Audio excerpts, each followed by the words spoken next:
विरोध जी, उसके मतदाता विरोध। सूची में बदलाव किए जा रहे हैं, मैं नहीं समझा। मतदाता सूची में जो पुनरीक्षण हो रहा है हाँ। आयोग की तरफ से, उसके विरोध में बिहार बंद किया गया। मुझे लगता है ये पहली बार विपक्ष के द्वारा नहीं, विपक्ष के द्वारा जिस प्रकार का ये घोषणा किया गया है, उन्हें सनातन धर्म से परहेज है। माफ करना, उन्हें सनातन धर्म से परहेज है। सनातन के मंच पर वो नहीं आ सकते हैं। उनको विशेष आमंत्रण देने के बावजूद भी श्रीमान राहुल गांधी जी को भी और तमाम विपक्ष के नेताओं को भी आमंत्रण भेजा था, खुले आह्वान किया था, उनको सनातन के मंच पर आने में परहेज है। लेकिन जो भारत के संविधान से वक्फ बोर्ड का गठन हुआ है, भारत के संवैधानिक व्यवस्था के तहत पार्लियामेंट के वो माननीय सदस्य हैं और कई वक्फ बोर्ड को, और यहाँ पर ऐसे तुष्टीकरण करने के लिए गांधी मैदान में आज से एक सप्ताह पहले ये वक्फ बोर्ड को भंग करने के लिए, समाप्त करने के लिए, वक्फ बोर्ड के इस अधिनियम को समाप्त करने के लिए सरकार ने संशोधित किया है, भारत सरकार ने। उसके लिए ऐसे विपक्ष को वक्त था जो बिहार के विधानमंडल दल के विपक्ष के नेता और कई सांसद विपक्ष के उनको उस तुष्टीकरण के रैली में वो जा सकते हैं, वहाँ भड़काऊ भाषण दे सकते हैं, और फिर वैसे लोगों को ही भड़काऊ बात कर रहे हैं उनको कि आपका नाम सूची से हटाया जा रहा है, काटा जा रहा है। ये पूरी तरह से बेबुनियाद है, पूरी तरह से एक साजिश है। इस देश को तोड़ने की साजिश, इस देश को जातियों से, धर्म से, दूसरे धर्म को आपस में विभेद पैदा करने का मैं फिर से ये आग्रह करूंगा सभी राजनीतिक दल से। कोई भी राजनीतिक दल जातिवाद के प्रति संकल्प ले, घोषणा करे कि हम जातिवाद की बात नहीं करेंगे, जातिवाद को प्रश्रय नहीं देंगे। केवल मुखौटा बन के नहीं, जातिवाद, संप्रदायवाद, यही वो लोग हैं विपक्ष के जो जातिवादी व्यवस्था में और संप्रदायवादी व्यवस्था में, तभी तो वो सनातन महाकुंभ में वो नहीं है। और उस पर उन्होंने टिप्पणी किया, एक मैंने देखा आज से सोशल मीडिया का टिप्पणी, तो जातिवाद और सनातन जातियों को जोड़ता है और सनातन कभी जातियों के प्रति कोई विभेद नहीं। हमने सभी नेताओं को सम्मान रूप से भेजा था, लेकिन वो परहेज किए आने से, इसका मुझे सोच है, सब दल को भी दिया था। और इसलिए मुझे लग रहा है कि यह 9 तारीख को वो जो भी करेंगे, ये तुष्टीकरण की नीति अपना करके संविधान विरोधी कामों को बराबर करते हैं। कांग्रेस ने तो संविधान की हत्या ही कर दिया।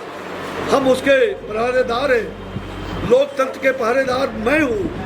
मैं इस बात को कह सकता हूँ कि 74 आंदोलन में जेपी को और आपातकाल में मेरे जैसे हजारों सेनानियों को जेल में बंद किया गया, संविधान में धज्जी उड़ाई गई, संविधान में स्यूडो सेक्युलरिज्म और संविधान के अंदर जो 2 बातें आई है, 2 बातों को उन्होंने, इस पर भी गंभीरता पूर्वक देश को सोचना चाहिए। यह देश धर्मनिरपेक्ष नहीं, धर्म सापेक्ष देश है। ये धर्म सदियों से, संस्कृति हमारी धर्म सापेक्ष की है। धर्म कभी पॉजिटिव होता है, धर्म निगेटिव नहीं होता। इसलिए ये धर्मनिरपेक्ष का संविधान के अंदर जिस प्रकार से तोड़ मरोड़ करके और इस संविधान को आपातकाल में परिवर्तित किया गया, ऐसी सरकार को संविधान के बारे में बोलने का कोई हक नहीं है। वो सनातन के भी विरोधी है और वो संविधान के भी विरोधी है, अंबेडकर जी के भी विरोधी है। अंबेडकर की किताब लेकर के वो घूम रहे हैं, उनको सोचना चाहिए। जिस संविधान में बाबा भीमराव अंबेडकर जी ने, जिस संविधान में और संविधान निर्माताओं ने डॉक्टर राजेंद्र प्रसाद जी की अध्यक्षता में वो संविधान की प्रति आज क्यों नहीं, आज देश को आज़ादी हुए, संविधान बने हुए 50 साल हुए, लेकिन वो संविधान के प्रति उन्होंने कभी नहीं उसको छिपाया। उसमें भगवान श्री राम से लेकर के सबका उसमें चित्रण था, सबको उन्होंने हटा दिया। और जब भारत सरकार ने, हमने 5 साल पहले इस बात को दिल्ली के संसद भवन में पेश किया था। फिर भारत सरकार के आदरणीय प्रधानमंत्री जी ने इस बात को और सही में सभी सांसदों को सही मूल पत्र संविधान का बांटा है। तो ये संविधान हत्यारे जिन्होंने संविधान का हत्या किया है, उनको संविधान का किताब लेके घूमने से जनता समझ रही है ये नाटककार लोग हैं, ये जातियों को जाति में लड़ाते हैं। ये वोटर बात की, आपने वोटर लिस्ट की बात की, ये कब से वोटर लिस्ट का पुनरुद्धार नहीं होता है? वोटर लिस्ट का चुनाव के पहले भी 15 दिनों पहले तक अगर कोई मतदाता उसमें अपना नाम लिखाएगा, जो मतदाता छूट गए हैं वो तो सब दिन अधिकार है, और कोई मतदाता जो कहीं बाहर चले गए या 2 और 3 स्थानों पर उनका नाम है तो उसको मतदाता सूची से हटाने का भी काम होता रहा है। ये कोई नई बात तो आयोग नहीं करने जा रही। इसको बरगला करके और लोगों में चुनाव के दौरान ये खास करके भड़काने का, मुस्लिम संप्रदाय को भड़काने का काम हो रहा है, जो दुर्भाग्यपूर्ण है, अति संवेदनशील है। ऐसे लोगों को भड़काऊ बयान नहीं देना चाहिए और ऐसा एक्शन नहीं करना चाहिए। राजनीतिक दल, विपक्ष के लोगों को ये सनातन महाकुंभ में आप नहीं आए, आपने उसकी निंदा किया, टिप्पणी की। ये भारतीय जनता पार्टी का सनातन महाकुंभ नहीं था।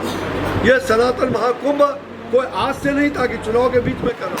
2022 में भी किया, 2023 में किया, 2025 में किया और 2030 तक का लक्ष्य हमने घोषणा कर दिया है कि अगला महाकुंभ 2026-27 में उत्तर प्रदेश में होगा, 28 में दिल्ली में होगा, 29 में सिमरिया में महाकुंभ होगा और 2030 में महाकुंभ मंदार पर्वत के श्रृंखला में होगा।